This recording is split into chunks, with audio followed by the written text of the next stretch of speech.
আসসালামু আলাইকুম, আমি মারিয়া। নতুন একটি ভিডিওতে আপনাদের সবাইকে স্বাগতম। তো সবাই কেমন আছেন? আশা করছি অনেক বেশি ভালো আছেন। আমরা আল্লাহর রহমতে অনেক বেশি ভালো আছি।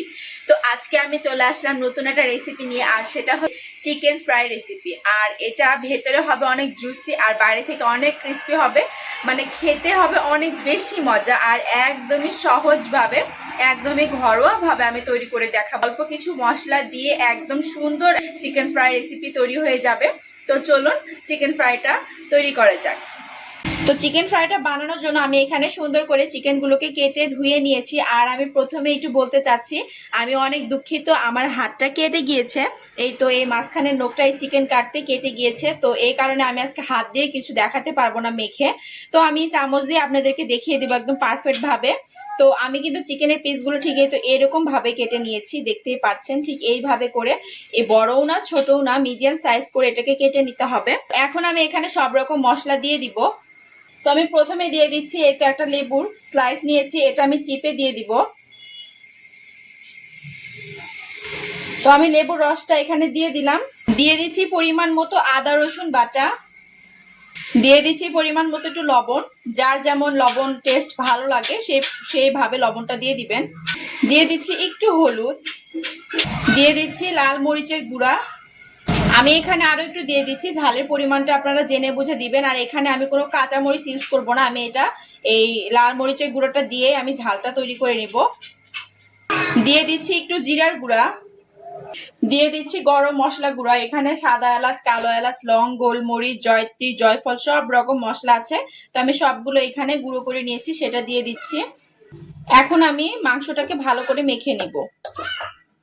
আমি চামচ দিয়ে মেখে নিচ্ছি, আপনারা হাত দিয়ে সুন্দর করে এটাকে মেখে নেবেন। তো আমার মাংসটা কিন্তু মাখানো হয়ে গিয়েছে। এখন আমি এটাকে রেস্টে রেখে দিব প্রায় 20 মিনিটের মতন, তারপরে দেখা হচ্ছে। তো আমি চলে আসলাম প্রায় 20 মিনিট পর। এখন আমি এখানে দিয়ে দিব, এই তো চাউলের আটাটা দিয়ে দিচ্ছি আমি এখানে।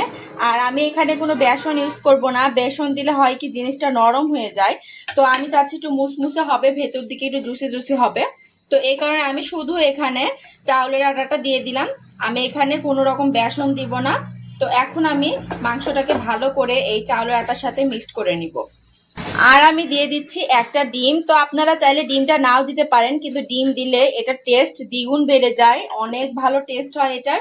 তো আমি ডিমটা দিয়ে এখন ভালোভাবে সবকিছু আমি মেখে নিচ্ছি চামচ দিয়ে। আর আপনারা প্লিজ হাত দিয়ে মাখাবেন ভালোভাবে এটাকে। তো আমি হাত দিয়ে পারছি না দেখে চামচ দিয়ে এটাকে ভালো করে আমি একদম মেখে নিচ্ছি। তো পকোড়াটা ভাজার জন্য আমি এখানে একটা ফ্রাই প্যান উঠিয়ে দিয়েছি, চুলার জালটা জ্বালিয়ে দিয়েছি। এখন আমি এখানে দিয়ে দিব পরিমাণ মতো তেল। তো আমি এখানে পরিমাণ মতো তেলটা দিয়ে দিচ্ছি। তেলের পরিমাণটা একটু বেশি দিতে হবে। তো তেলটা আমার গরম হয়ে এসেছে, এখন আমি এখানে সবগুলো মাংসের পিস ছেড়ে দিচ্ছি। বিসমিল্লাহ। আর চুলার জালটা কিন্তু মিডিয়ামে থাকবে। তো আমি এখানে পরপর সবগুলো চিকেনের পিসগুলো দিয়ে দিচ্ছি। তো আমি এখানে সবগুলো চিকেনের পিস দিয়ে দিয়েছি। আর চুলার জালটা কিন্তু মিডিয়ামে রাখতে হবে, তাহলে জিনিসটা অনেক ভালোভাবে মুচমুচে হয়ে ভাজা হবে। তো আমি চিকেনগুলোকে এখন উল্টে দিচ্ছি। অন্য সাইডে ভাজা হয়ে গিয়েছে, দেখুন কত সুন্দর লাল লাল হয়েছে অন্য সাইডটা। এই তো আমি সবগুলো চিকেন এখন উল্টিয়ে নিচ্ছি। তো আমি এখন এটাকে সম্পূর্ণভাবে ভেজে নিই। তো আমার চিকেন পকোড়া একদম রেডি। আমি এখন জালটা বন্ধ করে দিচ্ছি। আর আমি এরকমই এটাকে নামিয়ে নিব। আর কালারটা দেখুন কতটা সুন্দর হয়েছে। এই তো আমি সবগুলো চিকেন পকোড়া উঠিয়ে নিয়েছি। আমি এর উপর দিয়ে একটু পেঁয়াজের স্লাইস গুলো দিয়ে দিচ্ছি, তাহলে দেখতে অনেক সুন্দর লাগবে আর খেতেও অনেক মজাদার হবে।